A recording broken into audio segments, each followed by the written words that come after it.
What it do? Bedtime crew. Hey man, listen, today I am here to give you guys and Dana White the official pound for pound list. These are the top 15 fighters right now in the UFC, properly ranked.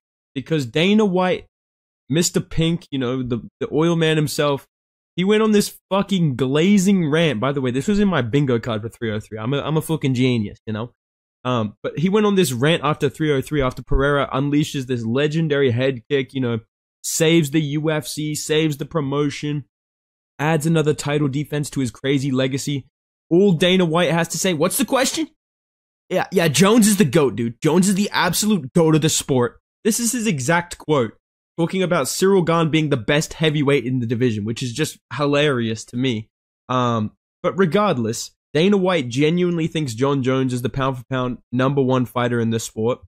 Maybe greatest of all time, I can understand that, but right now, bro, no. So today, I'm giving you the real top 15. You already know that I have Islam as #1, but stay tuned to see where I think Jon Jones actually ranks right now, because it ain't #1. All right, dude? Coming in strong at number 15. Number 15. I'm putting Aljamain Sterling. Do not click off the video. I know that it's Aljamain Sterling. Hear me out, bro. Bantamweight champ, title defenses as the champion. He loses to O'Malley, moves up to featherweight, gets a top 10 win. That is the definition of pound for pound, bro. I was gonna put Robert Whittaker here, but then I was like, bro, he beat fucking Paulo Costa and Ikram Aliskerov, dude. No, alright? I love Robert Whittaker, but I think Aljamain Sterling should be ranked number 15 pound for pound for his run as the bantamweight champion, including beating Peter Yan. Before he won the belt, he beat Corey Sandhagen, who's a top contender right now. Beat TJ Dillashaw. And Henry Cejudo, who's still ranked top 5 as well. So, yeah, I definitely think Aljo deserves a lot more respect. I'm putting him in at number 15. Plus, he's winning at featherweight. Pound for pound right there, dude. Let's move on to number 14. A little bit of a humble brag for myself. I'm going to put myself in at number 14. I'm going to put Charles do Bronx Oliveira in at number 14. He's a little bit higher on the real pound for pound list, but I just feel like, he beat Beneil Dariush, and he only lost to, Islam Makhachev, who's, in my opinion, the best fighter in the sport right now, and Arman Sarukian. So he's not completely fallen off as a fighter, but he's 1-2 in his last 3. He was on a good title run before that. He deserves a lot of respect for beating Dustin Poirier, Justin Gaethje, Michael Chandler, all these other guys that he's fought. For that reason, I'm putting Charles Oliveira in at number 14. Let's move on to number 13, and I think this is where it gets really controversial. I'm putting Israel Adesanya at number 13, bro. I know that people are going to be mad. I know you're mad that I'm going to put him above Charles. But dude, I'm sorry. Beating Alex Pereira is like one of the best wins you can fucking get, dude. He's the only guy in the UFC that beat Alex Pereira, and he fucking chinned him, dude, and sent him up a division. So I think we have to give Izzy some credit for that. Plus his title defenses, plus his his title wins. I know he lost to Sean Strickland. That's why he's only at number 13. If you want to put him below Charles, that makes sense. But I just feel like his last win being Alex Pereira clears Charles Oliveira's last win being Beneil Dariush. And maybe that's a controversial take. Yeah, I've got Izzy in at number 13. Lucas Tracy, I know you're mad. Trust. Right, dude? Let's move on to number 12 on my list. And this guy's a little bit high for me in real life on the actual pound for pound list. I'm going to put Tom Aspinall in. Never mind, he's 13 on the real one. I've moved him up. Sorry. I'm going to just edit that part out. I meant to, yeah. I've always said Tom Aspinall should be ranked number 12, bro. I never said he shouldn't be ranked. He shouldn't be ranked too high. Tom Aspinall's the heavyweight champion. He's the heavyweight champion. Sergey Pavlovich, Alexander Volkov, Marcin Tybura. All of these in a row. Obviously, he lost to Curtis Blades. That's why he's not at the top of the rankings. That's why Curtis Blades is going to be ranked at number 2 on my list. Stay tuned for that. But no, seriously, dude. This guy's the real heavyweight champion. He's on a great run at heavyweight. He's beating all the top contenders. He's actually fighting heavyweights that are ranked and fucking contenders.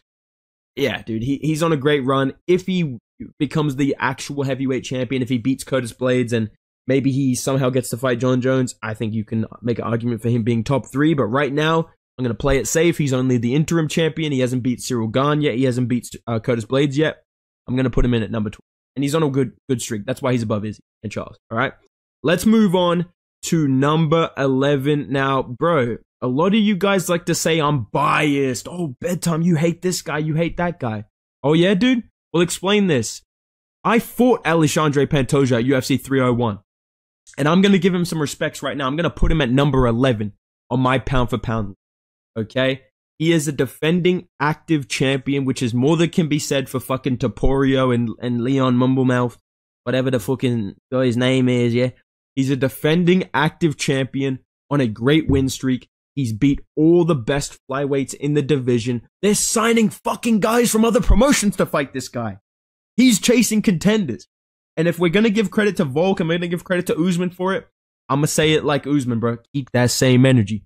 Give Pantoja some credit. He working so hard for this, bro. All right? Give him some respect. So I'm going to put Pantoja at number 11. Let's move on to the top 10 pound for pound. So 11 through 15, you got Pantoja, Aspinall, Adesanya, Oliveira, Sterling. Pretty solid list. Coming in at number 10, big Bedtime MMA channel fan here. Sean Strickland. This guy's a huge fan of my channel, so I'm going to put him in at number 10. And has nothing to do with the fact that he fucking destroyed Israel Adesanya. And yeah, dude, I'm going to put Sean Strickland in at number 10. Call me crazy. I think if you beat a champion dominantly, you should be ranked above them in the pound for pound list. That's my fucking crazy fucking conspiracy, you guys. I don't think Israel Adesanya should be ranked ahead of fucking Sean Strickland, dude. Call me crazy. Controversial take here for the UFC. This guy's ranked number 14 by the UFC, and Israel Adesanya is top 10. Call me fucking crazy, dude. If you're 1 and 2 in your last 3, and, you know, you're a champion, and somebody 49-46 is you, you know, it's not like Charles Oliveira losing to Armin Saruki. I'm not going to put Armin above him because it was like a close fight, right? Sean Strickland just whooped Izzy, and he's below him in the pound for pound. What sense does that fucking make? So, yeah, I'm putting in Sean Strickland at number 10. Middleweight champion. I thought he beat Dricus du Plessis, but he lost to Dricus. So, I'm going to put Dricus du Plessis in at number 9, okay? I never said I should be below. I never said that, you know, if you beat someone, you should be ahead of them. I never said that, ever, okay? You'll never find me saying that, all right? I'm going to put Dricus above Sean. I'm going to follow my fucking rules. Even though I thought Sean Strickland beat him, I'm going to give Dricus some respect for a crazy fucking run of beating, you know, Brunson when he was ranked, Whitaker, Strickland. If he beats Adesanya, I think he can move into the top 5, maybe number 6 or 7, maybe number 5 if you're pushing it, if somebody else loses above him. But right now, I think number 9 is pretty fair for him because he is a little bit unproven as a champion. I would like to see him rematch Whitaker if he can get through Izzy. Or I'd like to see him... I'd like to see him rematch Strickland if he can get through Izzy. And if he beats Strickland, maybe see if he can fight Whitaker again. Or I'd love to see him fight Chimaev. I think there's a lot of question marks with Dricus actually being as good as some of his fans that are delusional as fuck make him out to be. But I will give him a lot of credit for beating Whitaker and Strickland. That's pretty good. I've got him in at number 9. Let's move on to number 8 on my list. And you guys... Listen, man, you guys were a bit mad by my top 20 all-time list. I feel like right now I'm cooking. I'm going to keep it rolling. Number 8. Dude, imagine not having me top 10 pound for pound, dude. That would suck so bad. Schmitty, where am I on your pound for pound list, dude? Yo, Schmitty, dude. Dude, where am I in your top 10, dude? Am I number 8, dude? Okay, dude. I got Sean O'Malley in at number 8 pound for pound right now. All right? I think he's the best pure striker in the UFC right now. I know Alex Pereira is going to be getting glazed to shit right now. But I think Sean O'Malley is more versatile. He can do cooler shit. He's got great defense, great cardio. He's doing 5-round just destructions. And he's chinning people out cold as well at bantamweight. I think Sean O'Malley is such a high-level fighter. And his grappling looks pretty good as well. I'm very excited to see him fight Merab. And I think he's going to chin Merab. I think he's going to be very hard to take down. I'm going to say Sean O'Malley for beating Aljamain Sterling, for beating Petr Yan, because he did win that fight, and destroying Cheeto Vera. That's what you're supposed to do to a contender like Cheeto Vera, dude. Israel Adesanya would have taken that guy to a fucking 48-47 decision. Israel Adesanya would have had a split decision with Cheeto Vera and been like, I told you guys, it wasn't repeat, it was revenge. Trust. That's what he would have fucking done, dude. All right, because he only beats up like the best contender. If you're like a mid contender, you're getting a decision with Izzy. But Sean O'Malley absolutely smoked Cheeto. He's just made out of fucking adamantium. But yeah, I'm going to put O'Malley in at number 8. I got a lot of respect for Sean O'Malley as a fighter. I think he's finally getting his credit, which is good to see. Let's move on to number 7 on my pound for pound list. And when you think about pound for pound, the reason that I never understood when it was like, oh, Demetrius Johnson's the pound for pound GOAT, dude. Oh, Jose Aldo's the pound for pound GOAT. I could kind of get it with Jose Aldo because I think he would have been a tough fight for some 55ers. But I will say this.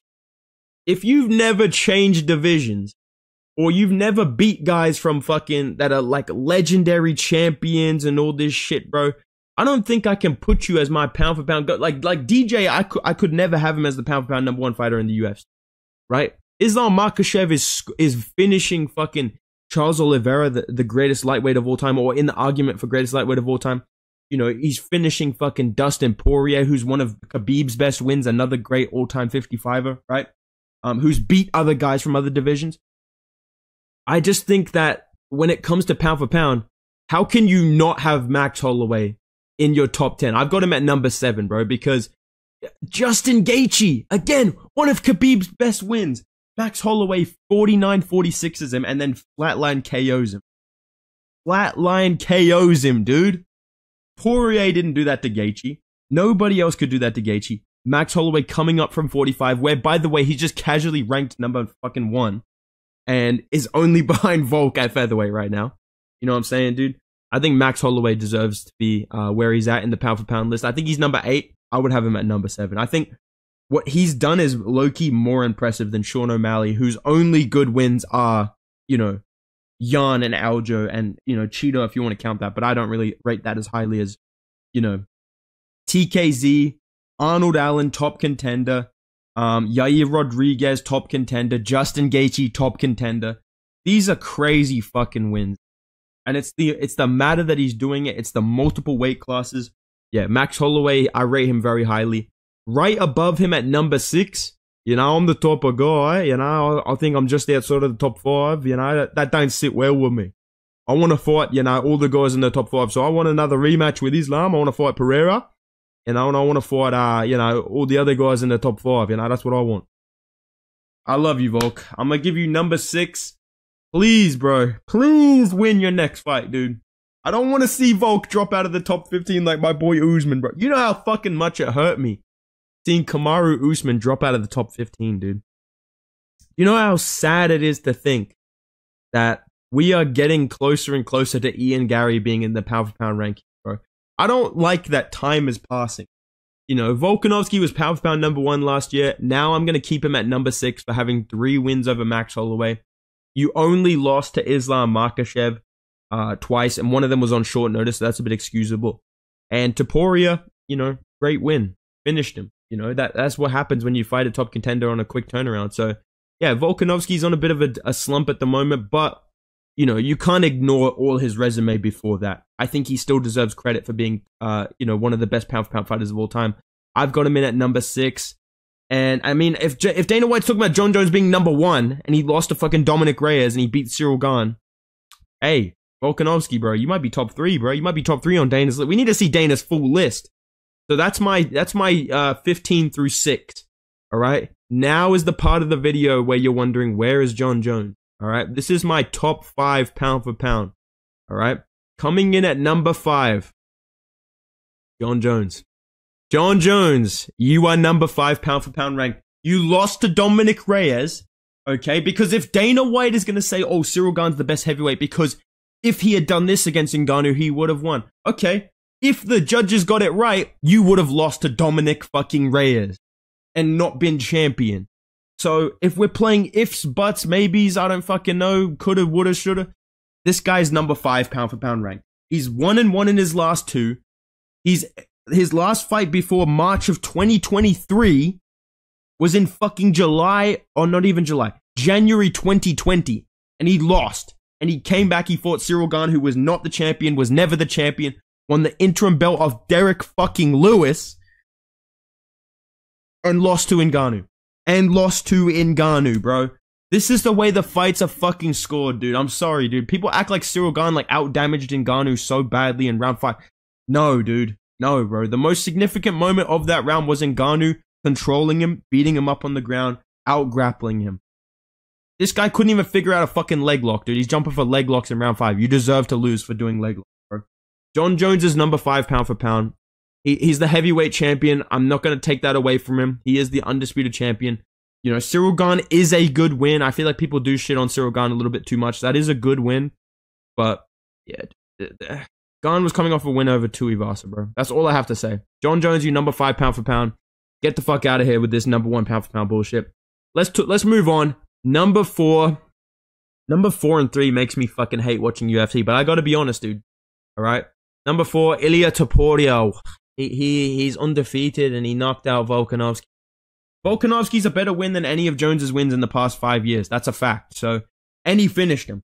So you know, obviously the context needs to be taken into consideration. I wouldn't be mad at putting Jones just one spot above Topuria, but I'm gonna make a point here that I'm gonna put Topuria above Jones because he's an active fucking fighter, or he was before he won the belt. Now we're never gonna see this fucking guy again. Bro's already decided that he's completed career mode with 1 title win. That's what we love to see in the UFC, is a guy that just refuses to fight anyone. But regardless, he did knock out Volkanovski more recently than Jones ever fought. And for that reason, plus the fact that he's undefeated, you know, Josh Emmett, whew, what a great win. This guy's definitely going to smoke Max Holloway. He's definitely the best featherweight of all time, guys. No recency bias involved. I'm going to put in Topuria at number 4, pound for pound. Let's move on to number 3. Leon Edwards. Leon Edwards. What do I even say about Leon Edwards? Leon Edwards is the welterweight champion. He beat Kamaru Usman via head kick, and he defended the belt against him. Grabbed the fence a couple times, but regardless of that, won the fight. Pretty good performance. Beat Colby Covington, landed 50 strikes against the guy that was talking about his family. Didn't finish him at all. Didn't come close. Didn't even rock him. Regardless, Leon Edwards, he's probably the most credentialed champion right now. I feel like he is besides Alex Pereira and Islam, who are obviously 2-1, you know, Leon Edwards is the most credentialed champion right now. He has title defenses. He beat Kamaru Usman when he's pound for pound number 1 twice. Beat Colby Covington, who was arguably the toughest fight for Usman before Leon Edwards. Not a bad win at all. There is a little bit of context of Colby coming off a huge fucking layoff, being 35, but still, you know, same thing's going to happen with Bilal Muhammad probably. I'm going to talk about that over the next couple of weeks as we build up to 304. But yeah, Leon Edwards is number 3. And coming in at number 2 behind the GOAT, Islam Makhachev, Alex Pereira. Alex Pereira's above John Jones right now, dude. He's above John Jones right now in the UFC. I don't even fucking like Ilia and Edwards, and I think they deserve to be higher pound for pound right now, based on what they've done fucking lately in the past calendar year and a half, than John Jones. So yeah, that's my top 5. It is Jones, Topuria, Edwards, Pereira at number 2, Islam Makhachev at number 1. Islam Makhachev is the best fighter in the world right now, hands fucking down. He's about to pass Anderson Silva's fucking record and Kamaru Usman's run as the pound for pound number 1. I think I don't know what dirt Jones has on Dana White, but this is the real pound for pound list, and I will not accept anything else. But yeah, let me know your guys' thoughts down below. I actually reached out to Dana White. I showed him this video in advance, and this was his response to my pound for pound list. Obviously, you've done your homework, and you know exactly what you're talking about. You're very educated when it comes to mixed martial arts. Great job. So, you know, it speaks for itself. But let me know your thoughts in the comments down below, guys. This is obviously a hot topic, so I know some of you guys are going to disagree with me. Let me hear it in the comments down below. If you guys enjoyed the video, if you agree with me, drop a like. Subscribe to the channel for more videos through this dark fucking ages of the UFC right now. And yeah, go follow me on Instagram and Twitter at Bedtime MMA and become a fan like my boy Sean Strickland. And I'll see you in the next video, man. Goodbye.